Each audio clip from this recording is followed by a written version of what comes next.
My boyfriend's message lit up my phone screen in the middle of a client meeting. I glanced down, expecting something mundane, maybe asking what I wanted for dinner, or telling me he'd be home late. Instead, I read, "Don't freak out. I lost your laptop. My ex borrowed it for a project, and now she can't find it." I stared at those words for a solid 10 seconds, my brain struggling to process what I was reading. His ex had my laptop, and now it was gone. My fingers moved across the screen almost on autopilot. "No problem, I'll handle it." 2 days later, after making a few calls and filing a quick report, I waited.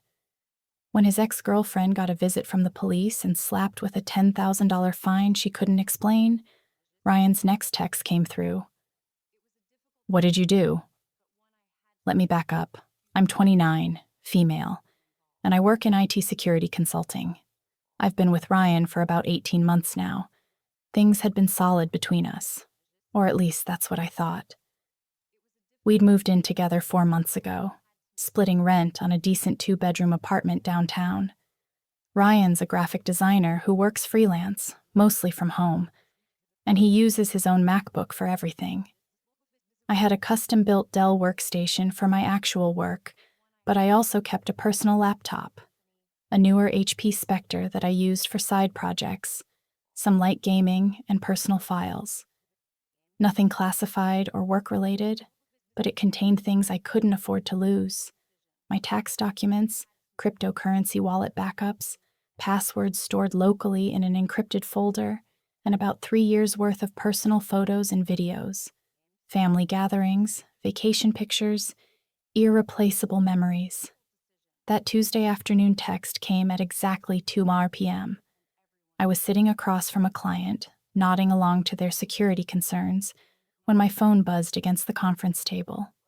I saw Ryan's name and assumed it was routine. It wasn't. "Don't freak out. I lost your laptop. My ex borrowed it for a project, and now she can't find it." The words seemed to rearrange themselves in front of my eyes. His ex. He'd mentioned her before in passing. Michelle, 31 years old, working in marketing or advertising or something equally vague. They'd dated for 2 years and broken up about 8 months before Ryan and I got together. According to him, it had ended mutually. They'd stayed friendly. No drama, no lingering complications. I'd never met her, never had any reason to think about her much. She was just a person from his past who occasionally popped up in conversation. He'd run into her at a coffee shop or seen one of her Instagram posts, that sort of thing. I never worried about it because I trusted him. But now she had my laptop. Or rather, she'd had it. Past tense. I typed back quickly. "Why did your ex have my laptop?" The 3 dots appeared immediately, then his response. "She needed to borrow one for a presentation. Mine's been acting weird and you weren't home. I'm really sorry, babe." My jaw tightened. I forced myself to keep my next message short. "When did you give it to her?" "Like 5 days ago. She said she'd return it Sunday, but now she's saying she can't find it. I'm so sorry." 5 days. He'd given my personal laptop to his ex-girlfriend 5 days ago, and was only telling me now because she'd lost it. I typed one more message. "No problem. I'll handle it." Then I put my phone face down on the table and somehow managed to finish the meeting on autopilot, nodding and making notes I'd barely remember later. I left the office early and drove home in silence, my mind racing through everything that didn't add up. When I got back to our apartment, Ryan wasn't there. He had a client meeting across town and wouldn't be back until evening. I sat down at the kitchen table, made myself a cup of coffee, and just thought it through. The apartment was quiet except for the steady hum of the refrigerator. I wrapped my hands around the warm mug and stared at my phone sitting on the table in front of me. First question. Why would he give her my laptop without asking me? We lived together. He could have called, texted, or simply waited for me to get home. Second, 5 days ago was Thursday. I'd been home that evening. I specifically remembered working on my desktop in the spare room while he watched something in the living room. He could have asked me then. Third, Sunday had come and gone. It was now Tuesday. She'd had 2 full days to realize the laptop was missing, and he'd only told me when he couldn't avoid it anymore. Something felt wrong. Not just the laptop itself, but the entire situation. Why was he so comfortable giving her my property? Why the delay in telling me? What else wasn't he saying? I opened my laptop tracking app on my phone. Years ago, out of professional habit, I'd installed Prey on all my devices. It was standard security protocol for someone in my field. I pulled up the dashboard now and checked the location history. The last ping had come through on Saturday afternoon at 3:47 p.m. from an address I didn't recognize. It was in a residential area about 20 minutes away. I took screenshots of everything, saved the coordinates, and pulled up Google Maps. The street view showed a modern apartment complex with clean lines and landscaped grounds. Newer construction, probably expensive. Not the kind of place where someone who needs to borrow laptops typically lives. Then I called Jessica. She's one of my closest friends from college, and she's been working as a patrol officer for the last 6 years. Not a detective, just patrol, but she knows people and she knows procedure inside and out. She picked up on the second ring. "Hey, what's up?" "I need advice," I said. "Someone borrowed my laptop and won't return it. What are my options?" "Do you have proof it's yours? Serial number, receipts, anything like that?" "Yeah, all of it. Plus, it's got tracking software installed. I have the last known location and everything." "File a police report," she said without hesitation. "If it's worth over $1,000, that's felony theft in this state, especially if they're refusing to return it. Do you have any texts or anything showing you asked for it back?" "Working on that part. Get it in writing. Text them directly. Ask for it back clearly and directly. If they refuse or ignore you, file the report and bring all your proof. We'll take it from there." She paused, then added, "And listen, if you've got tracking data showing where it is, bring that too. Makes our job a hell of a lot easier." I thanked her and hung up.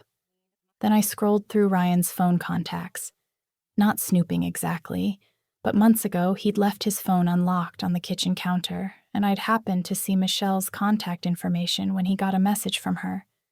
I'd saved the number without really thinking about it at the time.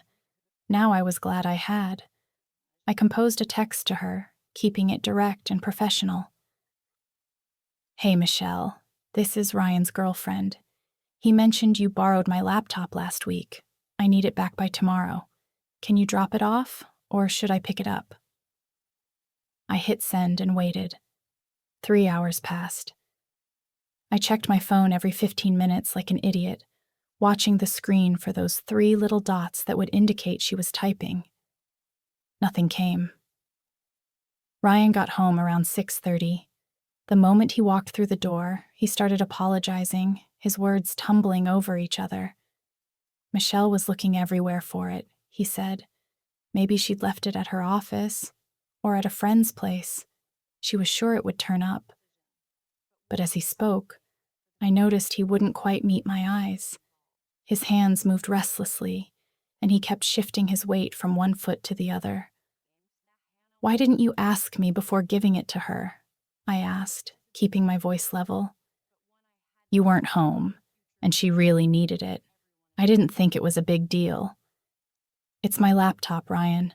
My personal stuff is on there." "I know. I'm sorry." He ran a hand through his hair, a nervous gesture I'd come to recognize. "I'll pay for a new one if she can't find it. I'll give you the money this week, I promise." "It's not about the money." He went quiet after that. We ate dinner in silence, leftover pasta that he reheated while I sat at the table, still checking my phone. Michelle never replied. Ryan kept glancing over at me, opening his mouth as if he wanted to say something, then closing it again. The tension in the room was thick enough to cut with a knife. Wednesday morning came, and still nothing from Michelle. I texted her again at 9 a.m., right when I got to my office and settled in at my desk with my first coffee of the day. Michelle, I need a response. Do you have my laptop or not? 2 hours crawled by. I tried to focus on work, running security audits for a client, but my eyes kept drifting to my phone. Finally, at just past 11, her response came through. Don't have it, man. I told Ryan already. Think I left it somewhere. I'm looking. I stared at that message. Man. And more importantly, think I left it somewhere? Not I lost it, or I'm not sure where it is, but a vague, non-committal statement that told me absolutely nothing. I typed back immediately. Where did you last have it? The message showed as delivered, then read, but no response came. I waited until 5 p.m., watching the screen intermittently throughout the day, but she never replied. Thursday morning, I took an early lunch break and drove to the police station. I'd prepared everything the night before. The receipt from when I bought the laptop 2 years ago, the serial number I'd photographed and kept in my files, screenshots of the tracking data showing the last known location, and the entire text exchange with Michelle printed out. The police station smelled like stale coffee and floor cleaner. I waited in line behind an elderly man reporting a fender bender, and then I was called up to the desk. The officer who took my report was professional and methodical, a middle-aged woman with tired eyes and careful hands. She typed everything into her computer, asking detailed questions about when I'd last seen the laptop, when Ryan had given it away. Everything. Just so you know, she said, pausing to look up at me over her reading glasses. If it's worth over $950 and she's refusing to return it, that's grand theft. That's a felony charge here. We'll send an officer to her address to retrieve it or issue a citation. Could take a few days to process, but someone will follow up. Understood, I said. I just want my property back. We'll do our best. Keep your phone on in case we need more information. I thanked her and left, feeling a strange mixture of vindication and unease settling in my chest. I didn't tell Ryan I'd filed the report. All week, he kept apologizing, kept saying Michelle was working on it. Maybe she'd find it this weekend. Maybe she'd left it at a restaurant. Maybe someone had taken it by accident. His excuses became more elaborate with each passing day, more desperate. I just nodded along, saying, okay, and I hope so, acting like I believed every word. Saturday afternoon arrived. I was at the grocery store, standing in the produce section trying to decide between red and green apples, when my phone rang. Unknown number, I answered, balancing my shopping basket on one hip. Is this Emily Carter? A woman's voice asked, professional and clipped. Yes, this is she. Hi, this is Officer Chen with Metro PD. We went to Michelle Torres's address regarding your stolen property report. She wasn't home, but we left a notice on her door. She paused, and I heard papers rustling in the background. We also ran her record through the system. She's got an outstanding warrant from 2 years ago. Failure to appear on a previous theft charge that was never resolved. We're coordinating with county to bring her in. Just wanted to keep you updated. I stood there in the produce section, an apple, still in my hand, processing what she'd just told me. A previous theft charge? Yes, ma'am. Retail theft from a department store. She skipped her court date back in 2023. It's been sitting inactive, but now that we've made contact through your case, it's active again. She'll need to turn herself in, or we'll pick her up next time we see her. That's separate from your case, but I thought you'd want to know the kind of person you're dealing with. We'll keep trying to recover your laptop. Thank you, officer. I really appreciate the update. I hung up and just stood there, staring blankly at the display of apples in front of me. Ryan's ex-girlfriend had a theft record, an active warrant that had apparently just been reactivated because the police went looking for her about my laptop. The irony wasn't lost on me. I finished my shopping on autopilot, moving through the aisles without really seeing what I was putting in my basket. When I got home, I methodically unpacked everything, putting groceries away in their designated spots while my mind churned through this new information. Ryan came home about an hour later. The moment he walked through the door, I could tell something was wrong. His face was flushed, his eyes wide, and he was clutching his phone like a lifeline. Michelle called me freaking out, he said before I could even say hello. She said the police came to her apartment about your laptop. He stared at me, something between confusion and accusation in his expression. Did you call the cops? I filed a report, I said calmly, setting down the dish towel I'd been using. It's stolen property. Are you serious? His voice pitched higher. She's looking for it. You didn't need to do that. This is insane. She's had it for over a week. She won't respond to my texts properly. What did you expect me to do? She's going to get in serious trouble now because of this. Good, I said, and I meant it. She stole my laptop. Ryan stared at me like I'd just grown a second head, like I was suddenly a stranger standing in our kitchen. She didn't steal it. I gave it to her. You gave it to her without my permission, and now she won't return it. That's theft, Ryan. Legally, that's exactly what it is. You're being ridiculous. This is going to ruin her life over a stupid laptop. Then she should return my laptop. Simple solution. He grabbed his keys off the counter, his movements sharp and angry. I can't believe you did this. Then he left, slamming the door so hard that a framed picture fell off the wall in the hallway, the glass cracking with a sound that echoed through the suddenly empty apartment. He didn't come back that night. He didn't answer my texts asking where he was. I sat alone in our bedroom, staring at my phone, wondering how we'd gotten here. Sunday evening, Ryan finally came back. He looked exhausted, like he hadn't slept at all. His eyes were red-rimmed, from crying maybe, or from exhaustion, I couldn't tell. His hair was messy, uncombed, and he was wearing the same clothes he'd left in. He sat down at the kitchen table across from me without saying hello, without even looking at me directly. Michelle got arrested, he said, his voice flat and hollow. I didn't say anything. I just waited, letting the silence stretch between us. She got pulled over this morning for a broken taillight.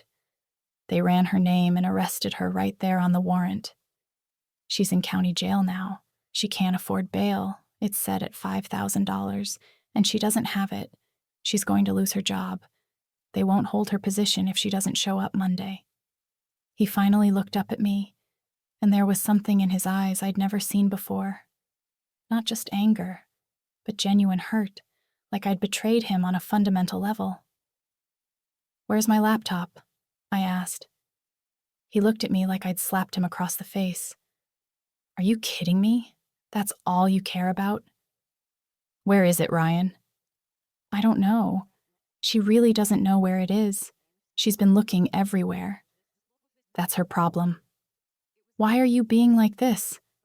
His voice cracked. This is so out of proportion. It's just a laptop. It's just a thing. Her life is falling apart. No, I said, keeping my voice steady and level. It's not just a laptop. It's my property, my files, my privacy, my memories.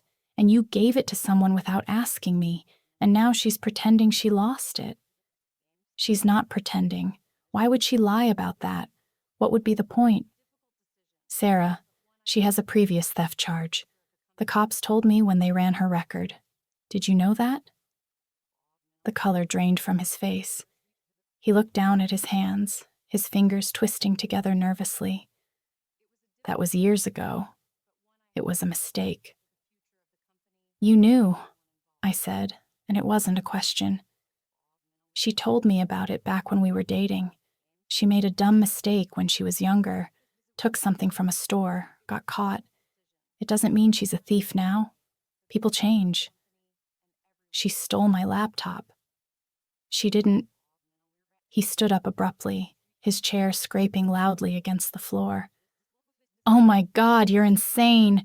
You filed a police report and got her arrested, and now she's in jail, and you don't even care about what happens to her. I care about getting my property back. That's it. He stared at me for a long moment, his chest rising and falling with rapid breaths. Then he shook his head slowly. I can't do this. I can't be with someone who's this vindictive and cold. Then leave, I said. And he did. He went into our bedroom and started throwing clothes into a duffel bag, grabbing things randomly, shirts, pants, toiletries from the bathroom. He didn't fold anything, didn't organize, just shoved it all in. Then he walked out without another word, the door closing with a soft click that somehow felt worse than when he'd slammed it the day before. He went to stay with his friend Michael. I didn't hear from him for 2 days. The apartment felt empty and quiet, the silence pressing in on me from all sides. Tuesday afternoon, my phone rang again. Officer Chen's number appeared on my screen, and I answered immediately, stepping away from my desk at work. Quick update for you, Ms. Carter, she said, her tone brisk but not unfriendly. We got a search warrant for Torres's apartment approved this morning. Went in with 2 other officers around 10:09 a.m. Found your laptop in her bedroom closet, in a backpack, tucked under some clothes and shoes. Hidden pretty deliberately, I'd say. I felt something cold settle in my chest. Hidden? Yes, ma'am. We're processing it as evidence right now, but you'll get it back within the week. Also, the DA's office is reviewing charges. Since the property value exceeds $950 and we have evidence she knowingly kept it and lied about its location, they're considering felony theft charges. She'll have a hearing in a few weeks, once she posts bail or gets a public defender assigned. Wait, I said, trying to process this. You found it in her apartment? In her closet? That's correct. Not lost. Hidden. Pretty clear cut. She knew exactly where it was. We took photos, documented everything. You'll get a copy of the report. Thank you, officer. Seriously, thank you. Just doing our job, ma'am. We'll be in touch. She hung up, and I sat there for a moment, staring at my computer screen without really seeing it. Hidden. In her closet. Under clothes and shoes. She'd looked Ryan in the eye and told him she'd lost it, that she couldn't find it, that she was searching everywhere, and the whole time, it had been in her apartment. I pulled out my phone and texted Ryan immediately. Police found the laptop. It was hidden in her closet. No response. I watched the screen, waiting for those 3 dots to appear, but nothing came. I went back to work, trying to focus on the security protocols I was reviewing, but my mind kept drifting back to that image. My laptop, deliberately concealed in the back of a closet. 3 hours passed. I left work, drove home, made myself dinner, chicken stir-fry with vegetables, methodically chopping and cooking while my phone sat on the counter, silent. Finally, around 8:20 p.m., Ryan's response came through. What? Just that. 1 word. I typed back. They searched her place with a warrant. It was in her closet, in a backpack, hidden under clothes. She didn't lose it. She kept it. The 3 dots appeared and disappeared several times, like he was typing and deleting, typing and deleting. Finally, his message came through. That doesn't make sense. Why would she do that? I don't know, Ryan, but she lied. To both of us. More typing and deleting. I could almost feel his internal struggle through the screen, the cognitive dissonance of what he'd believed versus what was true. Then, I need to talk to her. She's in jail, I typed back. No response after that. I tried calling once, but it went straight to voicemail.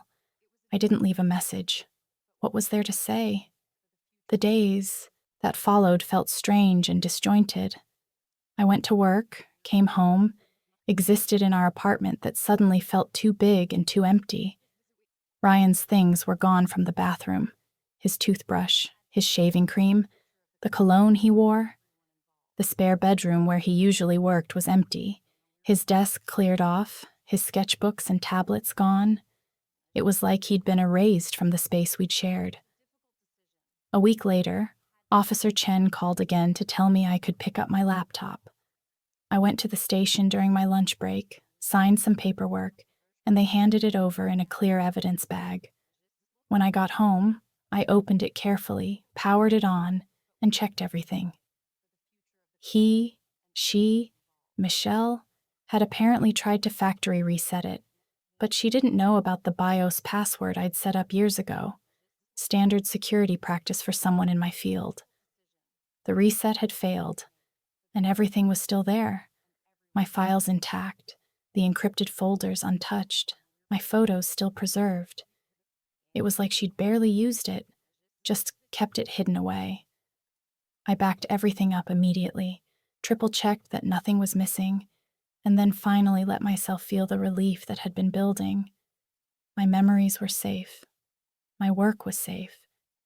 Everything was still there. 3 weeks after the initial incident, I got a text from Officer Chen with an update. Michelle had taken a plea deal.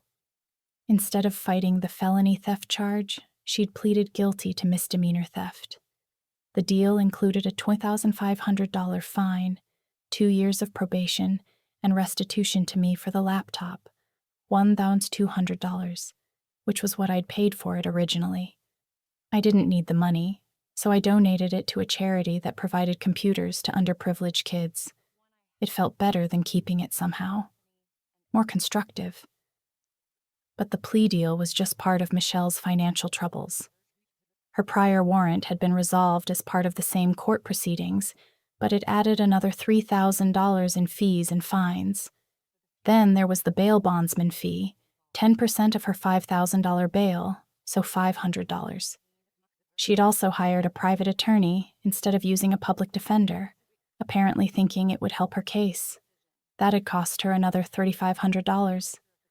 All told, by the time everything was settled, Michelle was out over $10,000. She'd lost her job too. They hadn't held her position after she missed work due to being in jail. From what I heard through the grapevine of mutual acquaintances, she was working retail now, trying to pay off her fines and legal fees on probation. Last Friday night, 3 weeks after everything had gone down, my phone lit up with a text from Ryan. It was the first time I'd heard from him directly since that last conversation about the laptop being found. "What did you do?" I stared at those words, feeling a mixture of exhaustion and frustration wash over me. "I filed a police report for my stolen laptop. That's it." His response came quickly, sharp and accusatory. "She lost her job. She's broke. Her life is ruined. Are you happy now?" I took a breath before responding, choosing my words carefully. "She stole my laptop and lied about it repeatedly. Actions have consequences. I can't believe I ever thought you were a good person." That one stung more than I wanted to admit. I sat there, staring at my phone screen, feeling something twist in my chest. But I typed back anyway. "I can't believe you gave my laptop to your ex without asking, and then defended her when she lied to both of us. I can't believe you chose her over me. She made a mistake. She committed a crime. There's a difference." I watched the screen, waiting for another response. But instead, I saw the notification: Ryan Mitchell has blocked you. Just like that.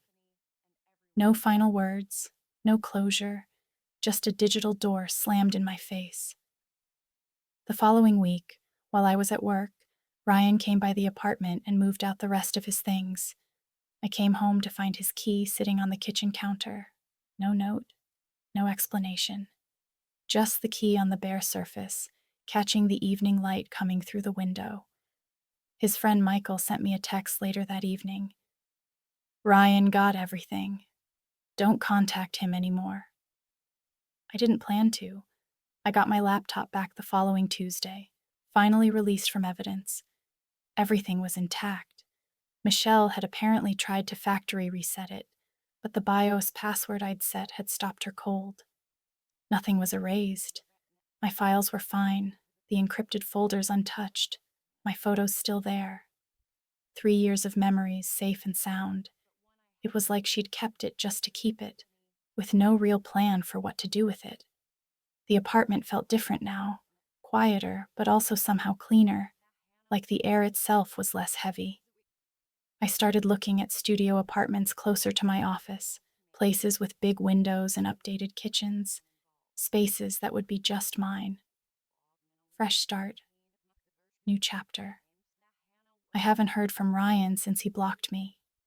Through mutual friends, the ones who still talk to me anyway, I learned that he and Michelle are talking again. Apparently, she's been leaning on him for support, and he's been helping her figure out her probation requirements, going with her to her check-ins, helping her look for better jobs. Part of me wants to be angry about that, but mostly, I just feel tired and relieved, because the person I thought I knew, the person I'd built a life with, wasn't who I thought he was. He'd given away my property without asking, defended someone who lied and stole, and then made me the villain for wanting my own belongings back. I don't regret filing that police report, not for a second. My laptop contained years of personal memories, financial documents, encrypted passwords, things I couldn't replace. Michelle took something that wasn't hers, hid it, and lied about it repeatedly. If she'd just returned it the first time I asked, none of this would have happened. But she didn't. And Ryan chose to protect her instead of respecting me. So, here I am, 3 weeks later, sitting in an apartment that's slowly becoming just mine again, looking at apartment listings on my laptop. The same laptop that started this whole mess. Tomorrow, I have a viewing for a studio with exposed brick and floor-to-ceiling windows in a neighborhood I've always loved. The rent is slightly higher than my half of what Ryan and I were paying, but I can manage it. And it'll be mine. Just mine. Maybe that's better anyway. Some people have asked why I didn't just ask Michelle nicely first. I did. I texted her twice asking for my laptop back. She ignored me the first time, and then lied the second time, saying she didn't have it when it was literally hidden in her closet. I gave her multiple chances. Others have asked why the amount came to $10,000 for a misdemeanor. It wasn't just the fine, it was the lawyer fees, around $3,500, because she hired a private attorney instead of using a public defender. It was the bail bondsman taking 10% of her $5,000 bail. It was the $2,500 fine from the plea deal, plus the $1,200 restitution she had to pay me. And then there were the old warrant fines that got reactivated when they ran her record, another $3,000. She basically had to pay for 2 separate legal issues at once, and for those saying I'm heartless, Michelle had my laptop hidden in her closet and lied repeatedly to both me and Ryan about having it. If she'd just returned it the first time I asked, none of this would have happened. I didn't ruin her life.